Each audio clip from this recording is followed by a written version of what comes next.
दिंडोरी नाशिक रस्त्यावरील अकराळे फाटा येथे रविवारी रोजी संध्याकाळी 5 ते 5:30 वाजेच्या दरम्यान कळवण आगाराची एसटी बस प्रवाशांना घेऊन जात असताना व बेलोरो कारमध्ये समोरासमोर भीषण अपघात होऊन वाहनांनी अचानक पेट घेतला। नाशिकच्या दिंडोरी परिसरात एसटी बस आणि कारमध्ये भीषण अपघात झाला आहे।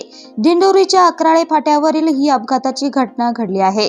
अपघातानंतर बस आणि कारने पेट घेतला। या अपघातात कारमधील 5 जणांपैकी 2घांचा मृत्यू झाला आहे तर 3घांना वाचवण्यात यश आले आहे। एसटी बसमधील सर्व प्रवासी सुखरूप आहे तर जखमींवर जवळील रुग्णालयात उपचारासाठी दाखल करण्यात आले आहे। अपघातानंतर कार जळून खाक झाली आहे तर एसटी बसचे मोठ्या प्रमाणात नुकसान झाले आहे। कारमधून एकूण 4 प्रवासी प्रवास करत असून त्यापैकी 2घांचा होरपळून मृत्यू झाला आहे। 2घांना स्थानिकांच्या मदतीने नाशिक येथे उपचारासाठी हलवण्यात आले आहे।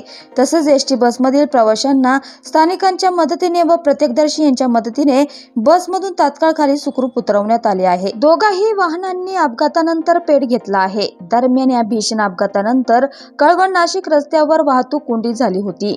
भीषण अपघाताची माहिती दिंडोरी पोलिसांना देण्यात आली असून दिंडोरी पोलीस घटनास्थळी रवाना झाले तसेच अग्निशमन दलाला देखील पाचारण करण्यात आले।